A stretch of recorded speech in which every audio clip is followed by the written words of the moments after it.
right. Welcome back. I'm Gila Ross, author of Living Beautifully and host of the Hara podcast, where we share short, relatable ideas to impact and upgrade your everyday life. Welcome back, everyone. Tonight is the last class in our course of Towards a More Compassionate World. Last week, we left on a cliffhanger. Last week's session was all about the power of our words, the impact of our words, and the sensitivity that Judaism really, I'm going to use a strong word, but I think it's the truth, demands from us with how we use our words and how we should be thoughtful and mindful of how our words are going to land with someone else. At the end of the class, we had some questions, right? I think the one that kind of lingered was, aren't we allowed to just vent? Someone was telling us that people come and talk to her. Is that not okay in Judaism? Can we never ever vent in Judaism? Throw another question out. What about whistleblowing? Everyone here is familiar with the concept of whistleblowing? So my most favorite story of whistleblowing is a few years ago, there was a story of a Facebook, which is now Meta, employee who was a whistleblower for the company and showed how Facebook had data that showed that the algorithms that they use are causing mental health problems, particularly in teenagers, and chose to ignore it in order to drive profits. What does Judaism say about something like that? Good or not good? What we're going to look into today is that we spent last episode talking about the impact of our words, right? And the harm that we can use with our words if we say things that can hurt other people. We spoke about the 5 different categories of forbidden speech. There's hurting other people with words, there's spreading rumors, there's gossip, there's all these types of things that we're not allowed to say because our words have tremendous impact. Now, this week, we're kind of going to balance that with our words have tremendous impact. And sometimes we can be in a situation where we have a choice. And if we choose not to use our words, we can cause tremendous harm. Can anyone think of a situation like that? Yeah, somebody that you know is threatening suicide and you feel that they're serious, you're obligated to tell somebody about it. Absolutely. Absolutely. Yes, perfect example, right? Someone is, God forbid, in a situation where they are feeling suicidal and you're not sure, do I say something? Do I not say something? Is it wrong to say something about this person? Absolutely not. In most circumstances, I mean, you find the right person to say it and to or whatever, right? Another example, a good friend of yours comes to you and says, guess what? I met this wonderful new person. And she tells you the name, and you happen to know that that person has a history of being abusive in relationships. The question now is not, am I allowed to talk or not? The question actually is, am I allowed to remain silent? Because there's actually a law in Judaism that says that you're not allowed to stand by idly if someone could get harmed, right? If you see, someone about to get mugged, for example, right? You can't just watch in Judaism and let it go. Call the police, tell the person, whatever it is. It all goes back to this, what we were talking about when we discussed the concept of judging other people, that the Jewish ideal is not don't judge, because that's kind of like a standoffish approach, right? Like, nothing to do with me, not my problem, right? That's not how Judaism wants us to be. Judaism wants us to be involved in the community, part of the community, together with other people, in connection, in relationships with other people. And that's why Judaism says, judge favorably, right? And it gives us the criteria of who deserves it, how, etc. But it's all based on this premise that we're not supposed to be on our own.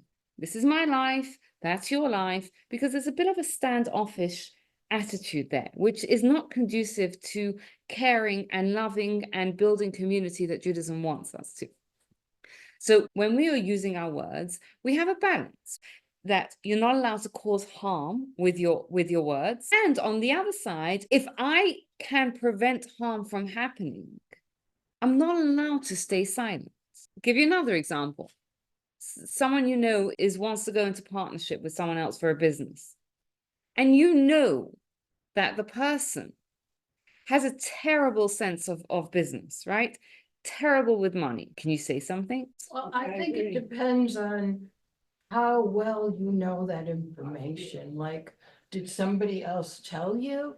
Or do you know it for a fact in both those examples? Okay. Because if you tell them and it's wrong, that will harm the person. Exactly. I love it. You're making it much more complicated, right? It's not so simple. Because what happens if you tell them and they don't go into partnership and you happen to have been wrong? And this could have been this person's ticket to financial independence, and it could have been a beautiful partnership. The answer is more complicated than yes or no. That's why it's a bit of a trick question, because someone could have said yes and you could have been right, and someone could have said no and you could have been right.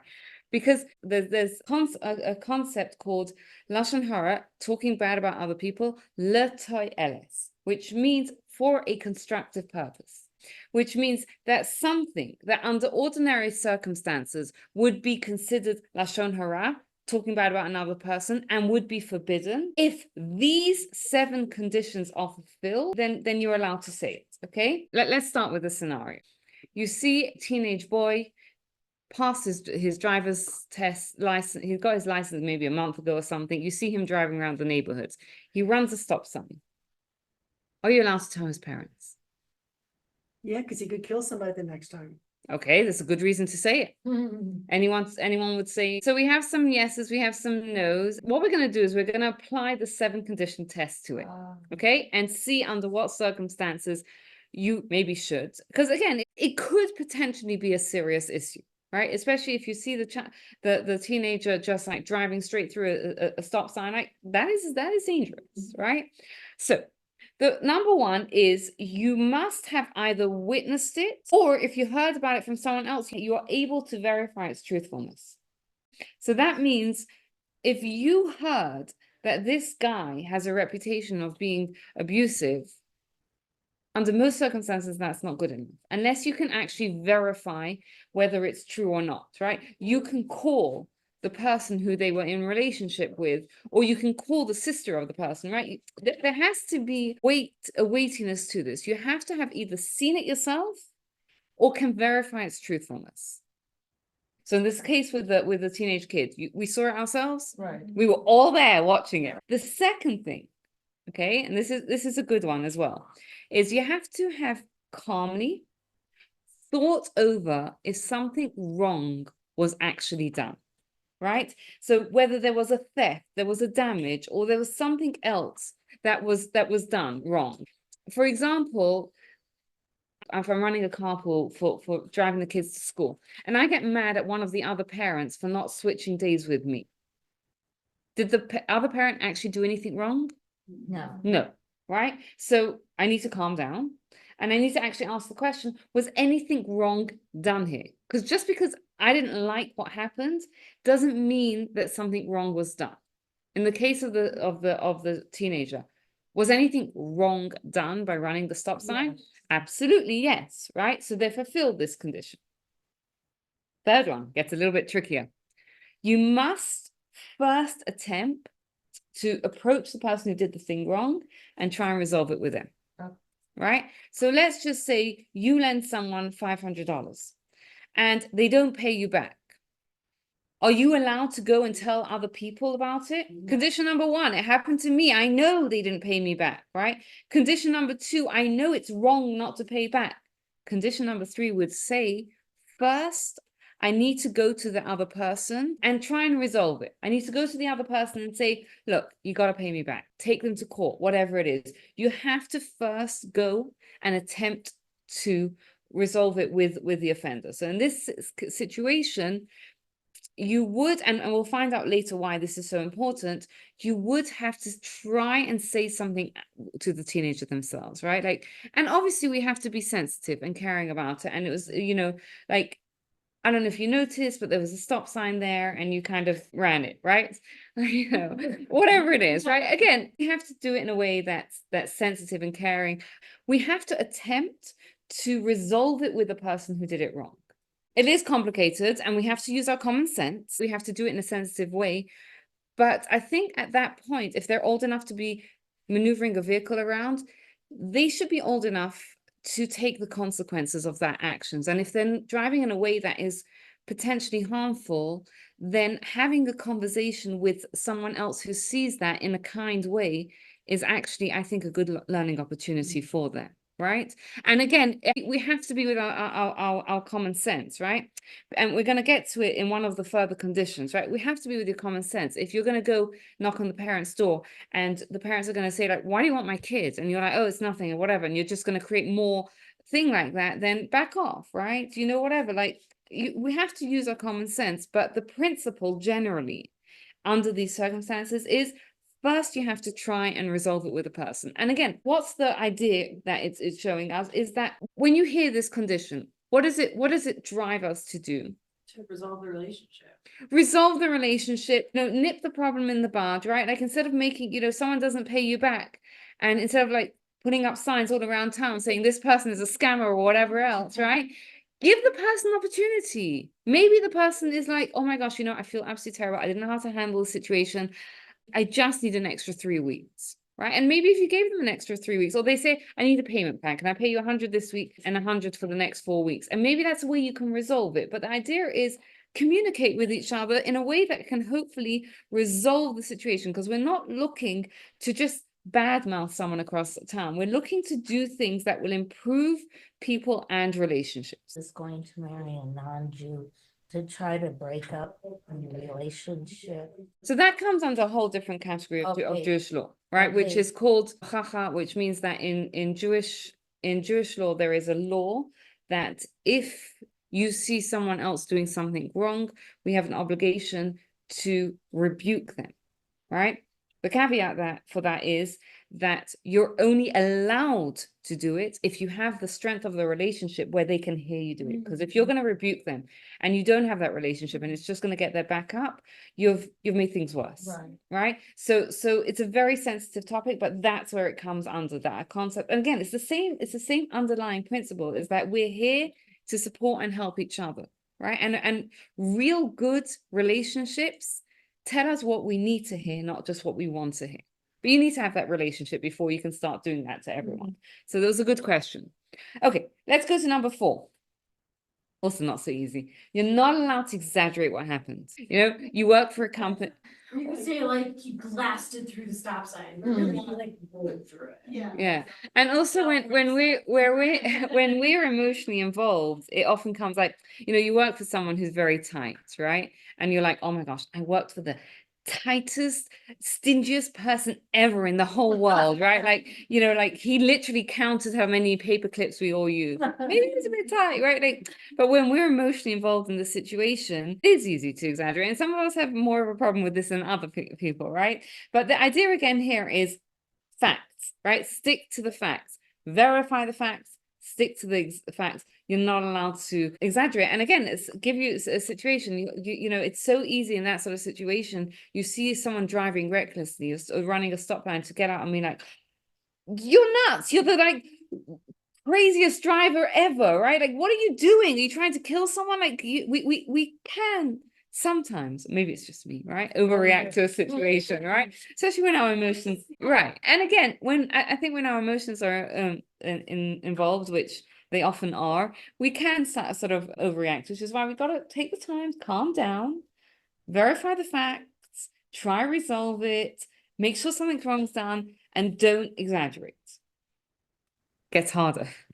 Okay, principle number 5 is we have to do it because we want to achieve justice, not because I hate that person. I work for this miserable, stingy person, and I'm going to make sure that everyone knows how stingy he is. Sorry, that doesn't fulfill number 5, right? It has to be because we care about justice. We care about doing the right thing. We want to make things right. You see this kid running through a stop sign and you see red because you're like, my goodness, you don't understand that you are like driving what is potentially a weapon, like you should not be behind the wheel, whatever. And you talk to the kid and you say, you ran a stop sign. He's like, oh, come on, don't worry about it, right? Like, okay, so you're trying to condition number 4, that you try to resolve with him, but there's obviously no going anywhere. You cannot then, under those circumstances, when you're still burning mad, go to the parents and tell them, because you're too emotionally invested. Again, what do you think the reasoning behind this condition is? What's likely to happen when we're doing it because I want to get back, or I hate that person? Yeah, you're not thinking rationally. You know, you're likely to exaggerate, right? We have to do it for the right reasons, not because we hate that person or we're mad at the person or anything else. Number 6, if there's any way to achieve the same results without having to give that information over, you should do that. Right? So I'll give you a scenario, for example. Let's say you have a really, really, uncomfortable situation happens between you and a friend, right? And you witnessed it, so you know it's true, right? You know something wrong has been done, but you really need to talk to someone about it. If you can talk and vent without sharing who the other party is, and that will fill your need, then that's the way to do it. Right? Because sometimes we can, right? Sometimes we can say, you'll never believe what happened to me, right? This friend, and you don't have to say which friend it is, or someone like that did that. Or even in a situation like with a teenage kid, right? So you're casually sitting over Shabbat lunch with the other family, and you casually, bring up the concept of drivers and how important it is to stop at stop signs. Potentially, you could achieve the same goal without having to tell the parents your child ran a stop sign. Again, it's something that we have to use our common sense, our brain, our think through beforehand. But if there's any way to resolve the situation without spilling the goods, then that's the way to do it. 7, you have to know that the consequences that this person will suffer will be no more than they would face if they were brought to a Jewish court, right? So let's just say this child's parent, this teenage child, and you know that if they hear that their kids ran a stop sign, they take away the car for a year. Would you be allowed to do that? No, because what the person will suffer is more than what they should suffer. Similarly, right? Someone doesn't pay you back $500. And they have a business in town. And if you know that this person, if you spread the news that this person hasn't paid back the money, no one is going to frequent his business. You're not allowed to do it, because the pain the loss that he would suffer would be too much for what he did. So then why doesn't he just pay him back? He should pay him back. You have to take him to Jewish court. Absolutely. Take him to Jewish court. Do what you can. Again, they're tricky situations, and a lot of times it's you have to think about the scenario and think about each of these 7 conditions and how you can fulfill them, right? But absolutely, the person has to pay him back. And even if he doesn't pay back, okay, so it's a slightly different story, right? But I think the point perhaps is the same, that someone owed them a lot of money. Something was in $10,000 or something like that, right? A lot of money. And they could have taken the person to court, but they decided not to. Right. In their case, they decided not to because the cost of the court case, right, and the cost of what it would do to them was too high, right? And sometimes we just have to swallow a loss in life. That's just the way life is sometimes, right? And I see a lot of nods around the table because I see that people kind of understand that. The flip side of it is that just because we swallow a loss, we still have to do the right thing. Right. And sometimes, it kind of sucks that kind of happens, but it is what it is. Any questions so far on the 7 conditions? Yes. So the question that's being brought up, I'm just going to repeat for everyone here, is an excellent question, right? And this is in the case of a shidduch, a potential date, where someone, something that's potentially problematic about the person. So firstly, there's a couple of things, that conditions that you have to do, right? Is you have to either know it firsthand, or you have to verify. Now, if you can't, then perhaps direct the person who's asking you about it to someone that can, right? The second thing that you kind of have to do is also you have to know that the thing that is problematic is actually problematic, right? I'll throw out a silly example. If you think that person's not smart enough, that is not necessarily a problematic thing in a relationship, right? If you know this person has an anger problem, and every time they get angry, they break things, that is a problematic thing in a relationship, right? And I think sometimes this is something that we have to bear in mind, is that there are, just because the person's like, I don't know, stupid, let's use the word stupid, right? I just want to throw out random examples. That's not a barrier to having a very happy, healthy, successful relationship, right? Whatever, that's for the person to kind of find out on their own and figure it out. If there's something that, an anger problem, an abuse problem, right? An addiction that they're not Right. seeking help for, all these types of things, they are documented to be problematic in relationships. And if you know that, or if you can verify the truthfulness of this, you're not allowed to keep quiet about it. Let me use an example, right? Let's call him John. So you call me up and you're like, a friend of mine is wants to know more about John. Do you know him? Now, I know from Jessica what I know from Jessica, but I don't have a way to verify that. So what I do instead is I'm like, go call Jessica, and then you can direct it to her, because that I know that Jessica has had direct impact with her, so I don't have to be the one to tell them. The minute someone tells you, go call this person, that's a red flag, right? And if you're, so you've done your responsibility. right. Yeah, Shari, you were gonna say. Not everyone is going to want to be so forthcoming. So my question is, can you still relay information to someone that you think might be injured in this, let's say, match, with a disclaimer? And you say, look, I couldn't verify it, but there's this concern of potential X. So you're not saying that you saw it, you're not trying to aggrandize it, you're doing it out of like all the other 7 parameters, but you just don't, the person that could verify it isn't willing to discuss it with a stranger or another person. Are you still able to like give a notion to this impacted person with a disclaimer attached? So I don't know if this is the sort of situation you're talking about, but I'll give you an example, right? Let's say someone works for a company and it ends with a non-disclosure agreement. So legally, they're not allowed to talk about what happens. But there are ways to say it without saying it, right? You kind of say, like, so if someone calls up and says, oh, so what was, well, I can't answer your question, right? Like, that's right.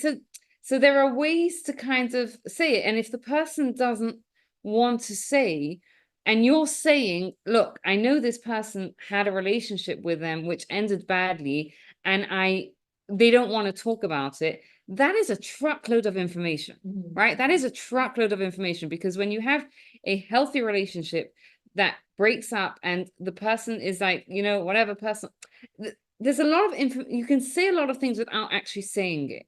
And you're then saying what you know, right? You're not saying the hearsay of what this person told you. If you say, look, it's on the other person to do some digging as well, right? We don't have to save the whole world. We have to do what we can to balance things. That on the one hand, because the truth is, we don't know, right? When you're not involved in someone else's relationship, you don't really know what goes on. But all we can do is share what we know about what went on. And then the other person has to do their due diligence, right? So someone comes to you and says, tell me about John. And I'm like, you're like, well, John, I don't know, but I know he was in a relationship with Jessica, and Jessica does not have many nice things to say about him, right? That's a red flag. You're not whitewashing the situation. You're not saying, oh my gosh, John, he's incredible, right? That's whitewashing. What you're saying is what you know to be true. And that's enough information for the person to kind of say, oh my gosh, I need to look into this further. So then the question is, like, depending on how long ago, say, Jessica dated him, it's been 2-3 years, okay? And so he has changed whatever his life and his habits, and so is that fair to keep calling Jessica without verifying what's really going on with John at the present moment? It's a good question. And I think firstly, that's why telling the truth is so important, right? It happened 5 years ago, you should say. It happened 5 years ago, and it's up to the person, to check if it is still the case or not. But if you are not saying anything because it happened 5 years ago, you are hiding this information. But I like that it ends up being like my decision, like you can Yeah. collect all the facts. Exactly. But I'm like, okay, but this is my sandbox, I understand this, so I'm gonna still venture forward. And then I get to make the decision. Absolutely. That's what it has to be. It has to be, and you can only make that decision when you're given the fact. A similar thing is I can't remember if this question came up here or somewhere else. If God forbid, like someone is a danger to the community, right? Child abuser, for God forbid, right? In that case, are you allowed to publicize their name in the community? Absolutely. Absolutely, right? You have to, because if this person was taken to court, they would be put in jail, right? Okay, in whatever in Jewish court, their name would be blasted everywhere, because that has to protect the community. So let's go through the 7 and then see if venting would fit under it. Okay, speaker you must know it to be true or verify that it's true. Happened to you, or you can verify it's true. You have to calmly think over that something wrong was actually done, not just that I didn't like it. Number 3, you have to attempt to resolve it with the offender first. Give the offender a chance to repair it, right? Which I guess kind of answers your question about addiction, right? Because if someone is in a relationship and addiction is the problem, generally they've given each other a chance to work it out, especially if you're talking about a relationship. And at that point, you've resolved it, right? Like you've done your part. You're not allowed to exaggerate it. Your intent must be to either achieve justice. You can't do it because you hate the other person or because you want to get back at the other person. The 6th one is if you can do it in any way without resorting to sharing that information, and it must be clear that the consequences that the person's going to suffer is going to be no more than they would suffer if they went to a Beit Din. Went to Jewish court. A Beit Din, a Jewish court. We'll get to the venting in a second, yeah. Like the carpool example, you can't even vent to your husband that night. Okay, so let's talk about, right? So number 1, if you can vent without sharing the person's name, go ahead and vent to your heart's content, right? Be careful not to give enough. I'm not telling you that name, but you should just know she's got red hair and she lives on that block between that house and that house. No, doesn't count, right? But we can vent. And the truth is, even with our spouse, it's a very good habit to get into, to vent without sharing who it is. Because oftentimes, if you think about it, like feuds and family fights often blow up, not because 2 people are fighting, but because everyone else gets involved, right? You share it and they're like, oh my gosh, how could they do that? And then they're like, what do you mean? Like, right? It's a good habit, right? We're social beings. We need connection, right? Things like therapists are great because they're bound by confidentiality, etc. But when it comes to venting, if you can, right, do it without sharing who it is. If you absolutely need to for advice or for whatever, if there's a constructive reason for it and it fulfills the 7 conditions, you're allowed to do it. And I want to just share one thing. I think it's important to add in, but I don't know how relevant it is to everyone. For kids, the same thing is true, right?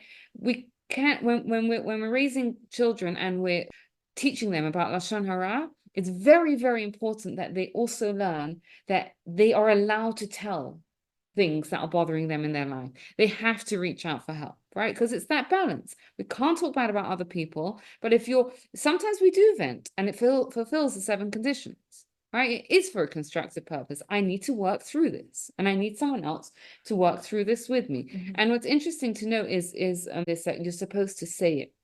And the reason why you're supposed to say, like when you're doing this, I'm doing it for constructive purpose. I'm calling you to ask you about John because I met him, right? And he's asked me out. Why? Because like we learned last week, not only is speaking bad about other people forbidden, listening and believing is forbidden. So if you're asking a question and the other person needs to know that you're asking for a constructive purpose. All right, yes. Okay, I asked before you don't mention the person's name, then you're talking existence.